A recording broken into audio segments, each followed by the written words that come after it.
Hi friends. ഈ കാണുന്ന വെറും 3 ഇൻഗ്രീഡിയൻസ് കൊണ്ട് സൂപ്പർ ഹെൽത്തി ആയിട്ടുള്ള ഒരു ബേബി റെസിപ്പിയാണ് ഞാൻ കാണിക്കാൻ പോകുന്നത്. ഇതിനു വേണ്ടി നമുക്ക് ഓട്സ്, മുട്ട, ചീര എന്നിവയാണ് വേണ്ടത്. ഞാൻ എടുത്തിരിക്കുന്നത് പാലക് ചീരയാണ്. നമ്മുടെ നാട്ടിൽ കിട്ടുന്ന പച്ച ചീരയായാലും ഓക്കെയാണ്. ചീര ആദ്യം നന്നായിട്ട് കഴുകി ഇതുപോലെ വേവിച്ചെടുക്കുക. കുറച്ച് വെള്ളം ഒഴിച്ച് ഒരു 5 മിനിറ്റ്സ് കുക്ക് ചെയ്താൽ മതി. അതിനുശേഷം ഓട്സ് ഇതുപോലെ അരച്ചെടുക്കുക അല്ലെങ്കിൽ പൊടിച്ചെടുക്കുക. അതിലേക്ക് ഒരു മുട്ട പൊട്ടിച്ചൊഴിച്ച് നന്നായിട്ട് മിക്സ് ചെയ്യുക. ഒരു ദോശമാവിൻ്റെ കണക്കിനാണ് ഇത് മിക്സ് ചെയ്തെടുക്കേണ്ടത്. ഈ മിക്സ്ചറിലേക്ക് നമുക്ക് വേവിച്ച് വെച്ചിരിക്കുന്ന ചീര അരച്ച് ചേർക്കാവുന്നതാണ്.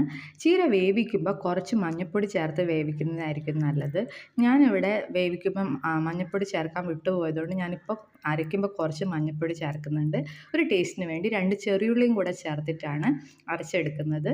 അരച്ച് ഈ മിക്സ്ചറിലേക്ക് ചേർത്ത് നന്നായിട്ട് ഇളക്കുക. ചീര നമുക്കറിയാവുന്ന പോലെ അയൺ റിച്ച് ആയിട്ടുള്ള ഒരു ഫുഡാണ്. കൂടാതെ വൈറ്റമിൻ എയും സിയും കെയും ഒക്കെ ഉള്ളതുകൊണ്ട് കുട്ടികളുടെ ഇമ്മ്യൂണിറ്റി ബൂസ്റ്റിനും കാഴ്ചയ്ക്കും ഒക്കെ ഇത് ഹെൽപ്പ് ചെയ്യും. കൂടാതെ ഇതിൽ കാൽഷ്യം കൂടെ ഉണ്ട്. മിക്സ്ചർ ഞാനിവിടെ ഒരു അപ്പച്ചട്ടിയിലാണ് വേവിച്ചെടുക്കുന്നത്. കുറച്ച് ഫ്ലഫി ആയിട്ടിരിക്കാൻ വേണ്ടിയിട്ടാണ്. നമുക്കിത് നോർമൽ പാനിൽ നെയ്യ് ഒഴിച്ച് ദോശ പോലെ ചുട്ടെടുക്കാവുന്നതാണ്. വൺ സൈഡ് വെന്ത് കഴിഞ്ഞാൽ അതിൻ്റെ മേലെ കുറച്ച് നെയ്യ് ഒഴിച്ച് മറ്റേ സൈഡും കൂടെ ഒരു 2 മിനിറ്റ്സ് വെന്ത് കഴിഞ്ഞാൽ ഇത് തയ്യാറായി കഴിഞ്ഞു.